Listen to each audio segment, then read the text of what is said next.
เกิดอีหยังขึ้นกับคอนเสิร์ตสาวน้อยที่เมืองอุบลจนหลาน้อยอุ๋งอิงได้ออกมาโพสต์ร่ายยาวแบบนี้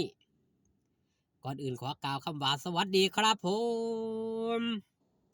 สวัสดีพี่น้องครับป้องปายมิตรหมอแคนแฟนหมอลำยินดีต้อนรับเข้าสู่ช่องไทยซีเกตชาแนล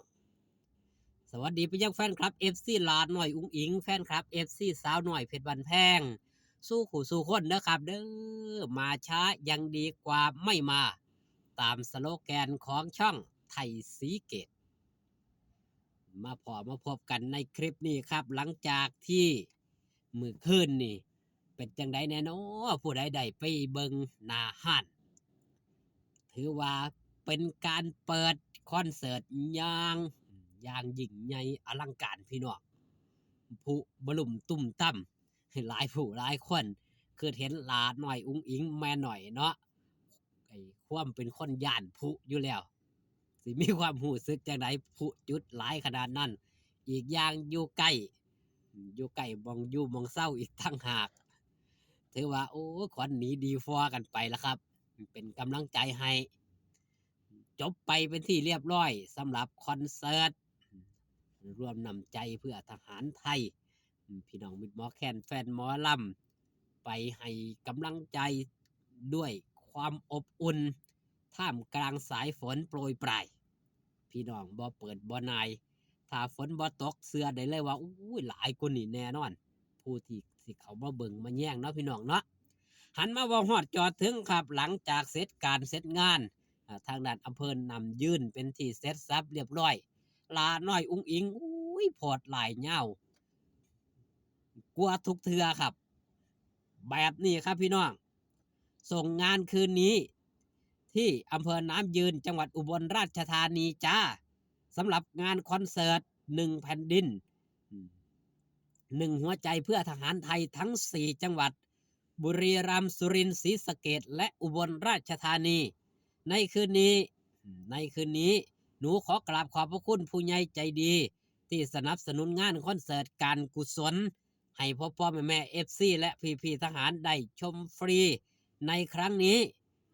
คือธนาคารออมสินกองทัพภาคที่2ลุมแม็กสนามมวยลุมพินีไฮมาวาน่ามิวสิกดีเอสโฮลดิ้งแล้วก็แอป APP ดูการท่องเที่ยวแห่งประเทศไทยและโกแก่และผู้ที่มีความเกี่ยวของทุกส่วนที่จัดงานนี้เกิดขึ้นจ้าหนูขอกราบพระคุณได้จ้าที่เลือกเอาวงสาวน้อยเพชรบันแพงทำให้หนูได้มีโอกาสได้มามอบความสุขให้พ่อแม่เอฟซีที่ได้รับผลกระทบร่วมทั้งพี่ทหารกล้าที่อยู่แนวชายแดนทุกนายให้มีความสุขและผ่อนคลายกับวงสาวน้อยเพชรบันแพงขอขอบคุณหลายๆเด้อจ้าขอขอบคุณคุณพ่อโจขอบพระคุณพ่อโจแม่นุชย่าสุภาพลุงอำนาจพ่อนนท์แม่บีและทีมงานสาวน้อยเด้อจ้าที่พาหนูเดินทางมาพบมาพอกับโอกาสได้ทำหน้าที่ที่สำคัญในมือนี้ขอขอบพระคุณจ้า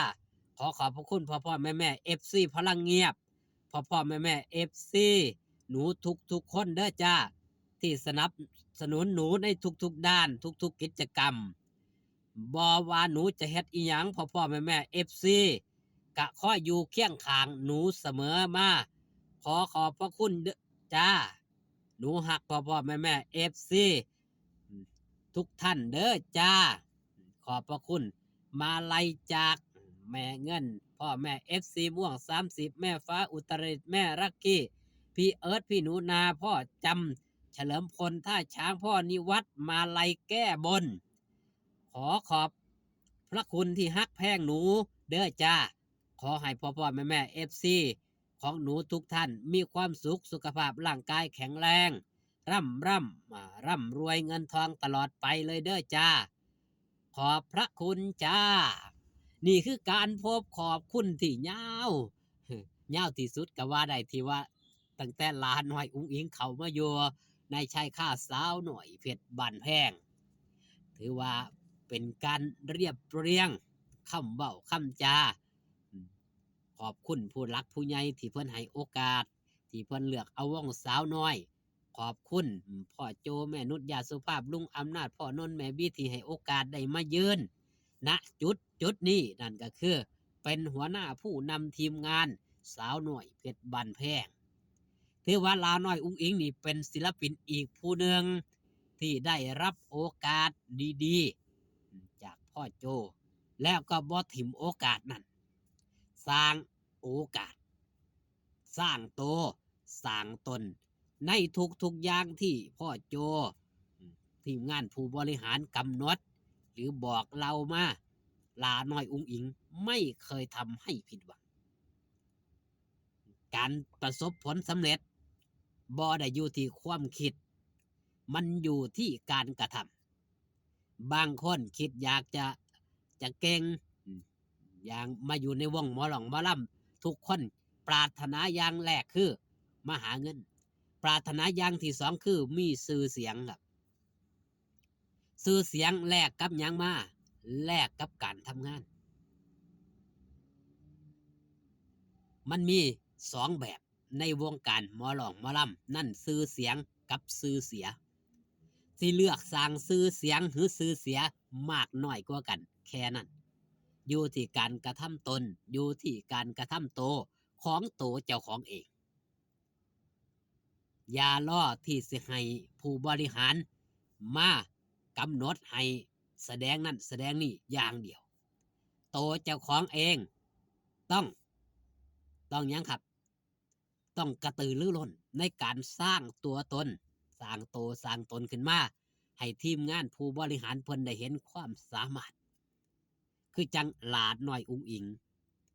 แม่นยังหลาน้อยอุ้งอิงมาถึงทุกมือได้นั่นก็คือการที่คิดแล้วลงมือท